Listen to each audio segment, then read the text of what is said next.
I've written about emotional shutdown moments because I myself have gone through emotional shutdowns. They're normal. And I found that I was going through emotional shutdown moments not because I didn't care, but because I care too much.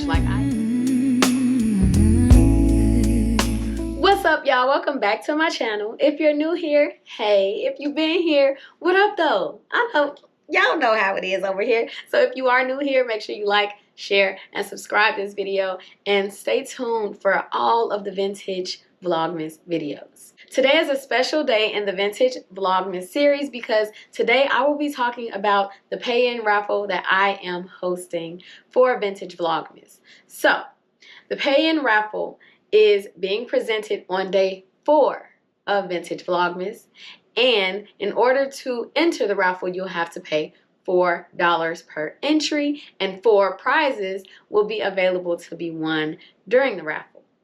The duration of the raffle is today, December 19th, until December 24th of 2025 at 11:59 p.m. I will not be accepting raffle entries anytime during Christmas, but I will be saying who the winners are on Christmas Day, so stay tuned for that. There is a total of 4 prizes. 2 of those prizes will consist of one of my books of poetry and a pen from the uniquely free line of my by B.Poetique brand. The other 2 prizes will consist of a uniquely free line t-shirt from the by B.Poetique brand. To enter the raffle, Zelle this information, and in the notes section, put how many entries you are entering a payment for. So if you're entering 3 times, you're going to put a payment of $12, and you're going to say it's for 3 entries. You also need to put the name that you would like to go by if you happen to be a winner of the raffle. And I need your shirt size just in case you happen to win a shirt. Now, I did want everyone to, feel lucky and get good vibes during this raffle, which is why I did it on the 4th day. It's for $4 and it's for 4 prizes. So I do wish all of you luck during the raffle. And now we're going to get into today's video. In today's video, we're going to be talking about shutting down emotionally. And I wanted to talk about this because during the holidays, emotional shutdown is something that a lot of people experience because this is an overwhelming time for so many reasons. So in this video, I wanted to discuss tips and tricks not to shut down emotionally. In the vintage series, I have 3 books of poetry, and throughout those books, I talk about emotional shutdown moments. And because I talk about those moments, I thought it also would be important to give you all the tips and tricks that I wrote about to come out of those emotional moments. So I think that this video will be very helpful. If you happen to be going through an emotional shutdown moment right now, breathe, calm yourself, and chill with me for however many minutes this video is. I've written about emotional shutdown moments because I myself have gone through emotional shutdowns. They're normal. And I found that I was going through emotional shutdown moments not because I didn't care, but because I care too much. Like, I care so much about people and so much about things and details, and that's not a bad thing. Don't let anyone tell you that caring too much is a bad thing. It just matters what you care about and who your care goes to and all of those things. So if you're caring too much about the wrong things, yes, you could put yourself in a situation where you are going to go into an emotional shutdown. Something that I like to do when I'm going through emotional shutdowns is journal. And I do that to keep myself from shutting down because I can visually see my thoughts on a page. I also like to write poetry. And as I mentioned in, I believe it was the 2nd video, I like to declutter. Emotional shutdown is something that happens because we're overstimulated. It's too much going on. And another way that we can prevent that is just to be rational and logical. Be very realistic. You have to be rational with the situation that caused you to go into the situations that caused you to go into emotional shutdown, because if you don't get to the root issue of those situations, it'll just make the emotional shutdown so much worse. It also helps to put yourself in a position or in a space that brings you peace. If it is a room in your house, if it is a location outside of your house, if it's a vacation, take those moments, go into those spaces, and bring yourself back. Now, I'm not saying run away from the situation, okay? What I'm saying is, if you're going through an emotional shutdown with someone, that this is an example. If you're going through an emotional shutdown with someone, set a boundary and say, hey, I just need 5 to 10 minutes, and then we can resume this conversation. Taking that time will allow you to not only process your thoughts and get yourself together, but it'll also allow you to properly communicate. Proper communication during emotional shutdown is so important, because if you can properly communicate how you're feeling or the message that you're trying to convey, it'll reduce so many problems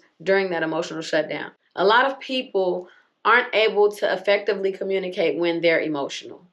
And that's because it's an overload that's going on within your body, within your mind. Your nervous system is all over the place. So it's always important to take the time that you need to remap whatever it is that's going on with you, and then you can either talk to whoever you need to talk to or proceed with whatever the action was that you were trying to get through.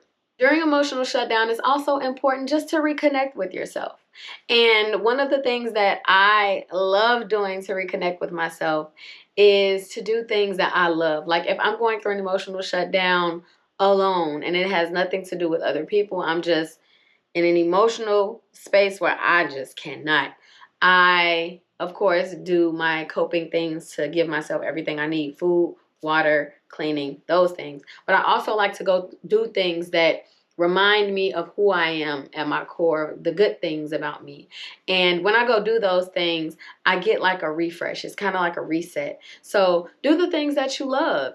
If it's drawing, do that. If it's coloring, do that. I also like to scrapbook. I scrapbook, but I also turn my scrapbooking into a vision board kind of thing. So I set a goal that I want for that page of the book, and I vision board that page. And so when I go back and look at it, I get inspired by the things that I wanted to do and the goals that I set on those specific pages. Each page is completely different, and I love going back to look at it because I'm also an artistic person. And so when I look at that, it's like my own art that comes from the thoughts, but it's visual. I really can't explain it, so I hope that made sense. And it also helps me tap into my artistic side because I'm also a published artist for collage making. Surprise, surprise. But yes, I like to do the things that, remind me of who I am. So hopefully that helps you as well. Some of us also like to read. I like to go back and read some of my books if I feel like I'm in an emotional shutdown space that I was in a poem that I wrote. So if you're also one of those people that like to read, you might as well get one of my books of poetry. I'm just saying. I mean, it's a shameless plug, but it's also a helpful one.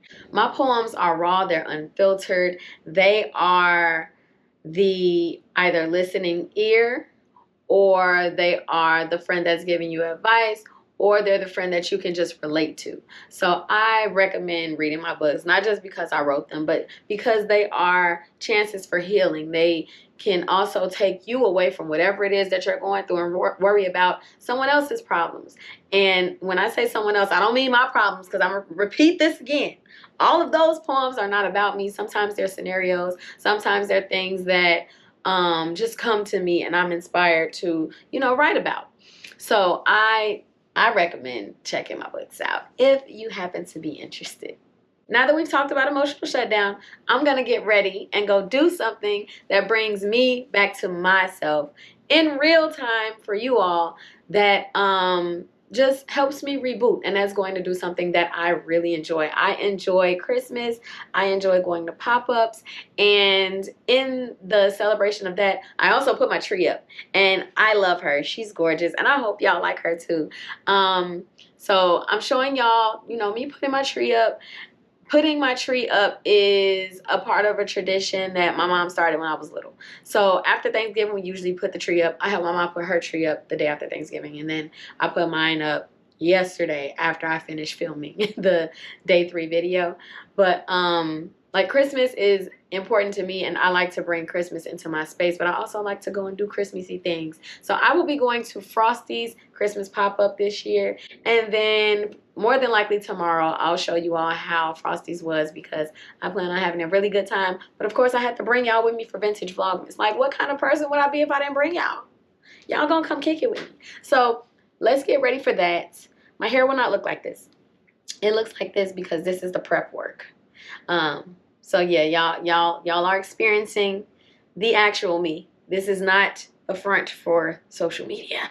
Okay, I am who I present to be on the web. So let's go get ready and get cute. All right, y'all, here's the outfit for Frosty. I do hope you enjoyed this content. Make sure you like, share, and subscribe. Check out my poetry book series, and I will see y'all for day 5 tomorrow to let you know how Frosty's went. So I hope y'all have a good one, and as always, it was good talking to y'all.